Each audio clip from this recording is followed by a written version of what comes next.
Salut les voyageurs, je pense qu'on a un peu tous le même problème à la maison quand on a l'habitude de faire des bivouacs ou des treks avec nos cartouches de gaz. On en collectionne un peu trop à la maison. Je vous propose aujourd'hui une petite astuce pour économiser des sous et faire du tri.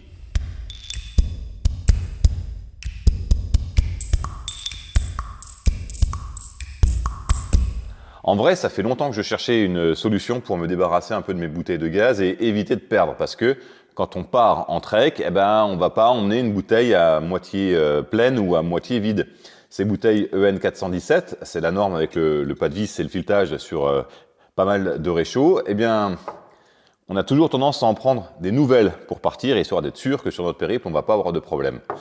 Mais du coup, on se retrouve avec plein de bouteilles et en lesquelles on n'a pas trop confiance pour partir. Alors, j'ai cherché pendant longtemps une solution et puis j'ai trouvé. Hélas, j'ai trouvé en Chine, j'ai pas trouvé en France. Il faudrait chercher un petit peu plus sur l'internet mondial pour trouver cela. Je pense que ça doit être faisable.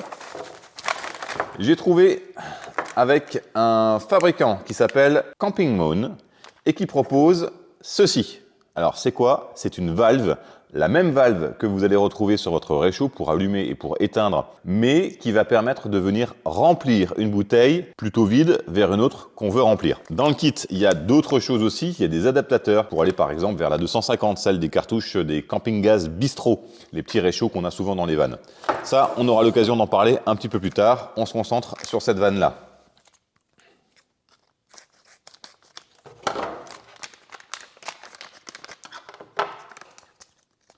Comme je vous le disais, c'est chinois. Et quand c'est chinois, les instructions aussi, elles sont en chinois. Pour faire simple, vous avez une vanne avec un filetage au-dessus et un filetage en dessous. Cette vanne, il y a un robinet et un sens de direction. La bouteille au-dessus que vous voulez vider et la bouteille en dessous que vous voulez remplir. Une bouteille de gaz, celle-ci est neuve. On va enlever le petit capuchon pour ne pas fausser la donne. Une bouteille qui est neuve, elle fait 373 grammes. Voilà, on regarde, je ne sais pas si vous le voyez, mais là on est vraiment à 373 grammes. Une bouteille qui est vide, c'est nettement moins lourd. Celle-ci, elle est à 225. Hop. Celle-ci, elle est un peu plus, elle est à 300. Celle-ci, elle est à 200 également.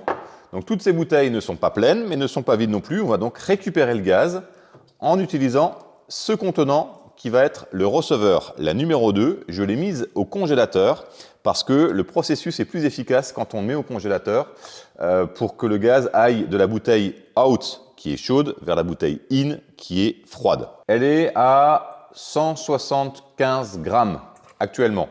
On va venir la remplir, mais il ne faut pas dépasser les 375 grammes tels que précisé sur une cartouche normale.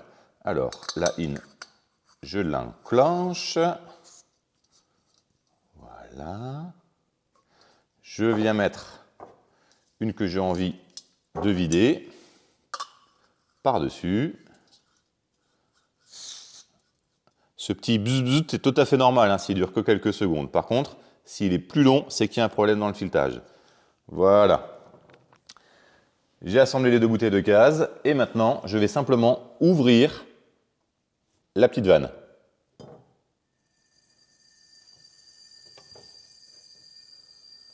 Et on entend que par gravité, il y a un transfert qui se fait vers en bas.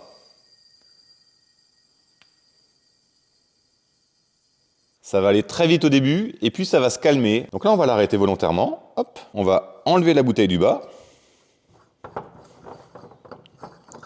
Et on va voir ce que ça dit en termes de poids. On est presque à 225. On va continuer le processus.